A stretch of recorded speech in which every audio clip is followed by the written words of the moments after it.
Siapa sih yang tidak tahu baterai?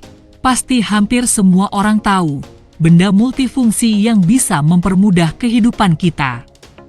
Mulai dari digunakan untuk menghidupkan remote, jam dinding, dan masih banyak lagi.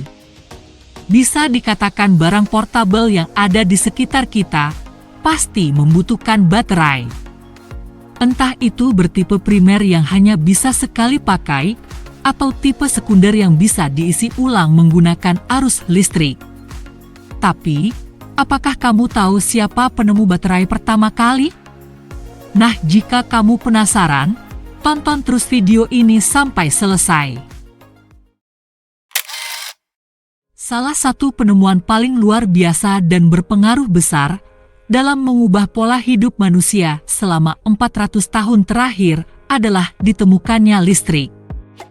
Kata electricity dalam bahasa Inggris pertama kali digunakan pada tahun 1646 oleh Sir Thomas Browne. Turunan dari kata Latin electricus yang dituliskan William Gilbert di dalam bukunya The Magnet. Akan tetapi, penggunaan praktikal baru mulai diterapkan pada pertengahan hingga akhir abad ke-19, dan itu pun masih dalam kondisi sangat terbatas. Jika dilihat dari definisinya, baterai merupakan perangkat yang terdiri dari satu ataupun lebih sel elektrokimia yang memiliki koneksi eksternal guna memberikan daya kepada perangkat listrik. Seperti senter, ponsel, dan masih banyak lagi. Saat mengalirkan daya listrik, terminal positif yang ada di dalam baterai adalah katoda, sedangkan terminal negatif biasa disebut dengan anoda. Terminal yang memiliki tanda negatif merupakan suatu sumber, dan elektron yang akan mengalirkan rangkaian listrik eksternal ke dalam terminal positif. Dan saat dihubungkan ke beban listrik eksternal, reaksi dari redoks akan mengubah reaktan yang memiliki energi tinggi menjadi produk yang memiliki energi lebih rendah.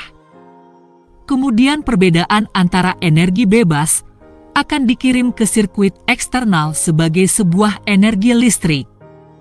Barang yang tampaknya adalah baterai prasejarah, ditemukan di Baghdad pada tahun 1936 oleh arkeolog bernama Wilhelm Konig.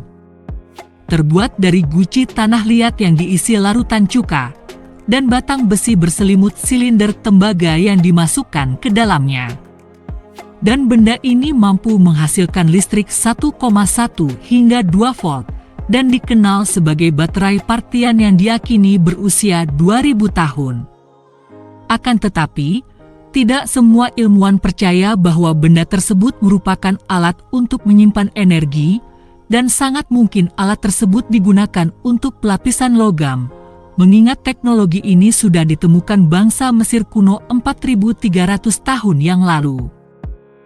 Kemudian pada tahun 1800, fisikawan asal Italia Alexander Volta menemukan sel Volta, dan baterai pertama pun diperkenalkan ke dunia, yang menjadi titik bangkitnya ilmu kelistrikan. Sebenarnya konsep baterai sudah ada sebelum Volta menemukannya, namun buatan Volta merupakan yang pertama kali bisa memancarkan arus listrik lebih stabil dan memiliki ketahanan yang lama. Lalu penemuan Volta pun disebut dengan tumpukan Volta, yaitu metode praktis pertama untuk menghasilkan listrik. Tumpukan tersebut dibuat dengan cara menumpuk piringan tembaga dan cakram seng secara berselingan, serta potongan karton yang dicelupkan ke dalam air garam, yang kemudian ditempatkan di antara kedua piringan tersebut.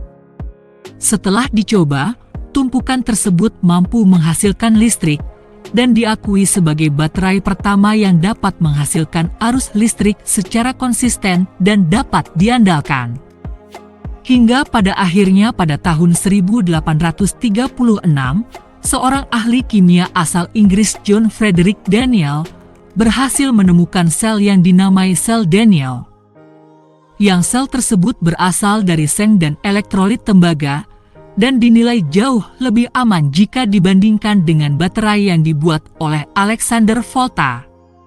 Buktinya, pada tahun tersebut sel Daniell merupakan salah satu cara yang biasa digunakan untuk menyalakan bel pintu serta telepon sebelum ditemukannya pembangkit listrik yang telah disempurnakan.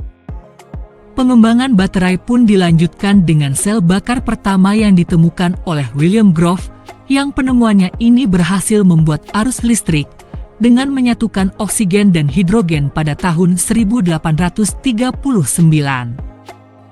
Setelah penemuan tersebut, banyak ilmuwan yang melakukan penyempurnaan pada baterai yang sebelumnya telah ditemukan dan menambahkan elektroda cair untuk menghasilkan listrik.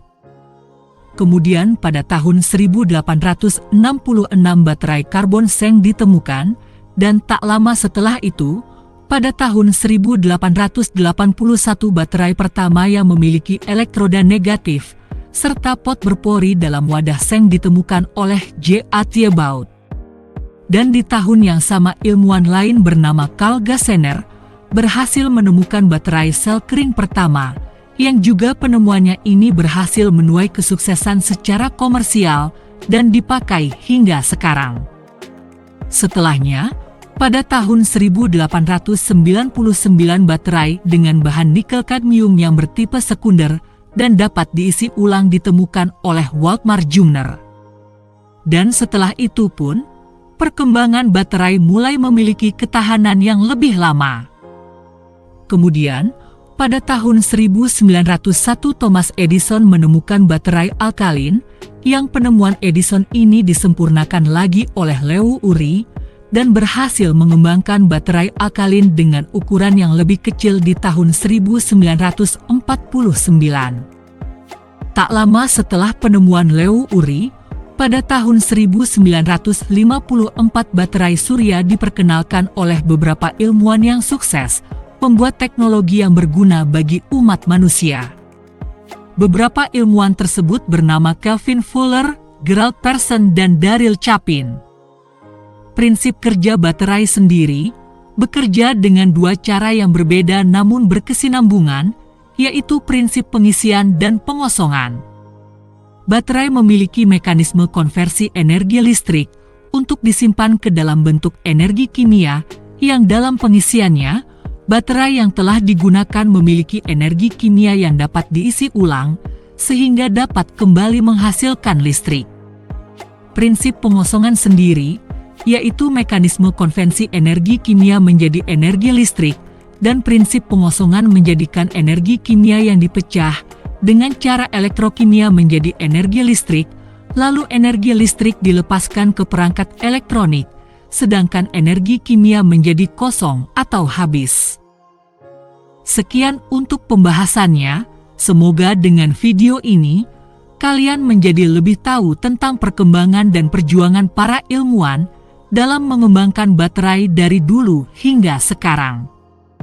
Yang tentunya, hasil dari pengembangan tersebut secara langsung dapat kita rasakan dan nikmati dalam bentuk laptop atau smartphone yang kalian miliki.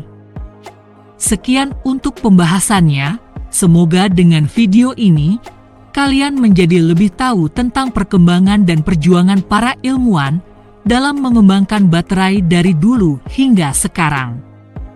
Yang tentunya, hasil dari pengembangan tersebut secara langsung dapat kita rasakan dan nikmati dalam bentuk laptop atau smartphone yang kalian miliki.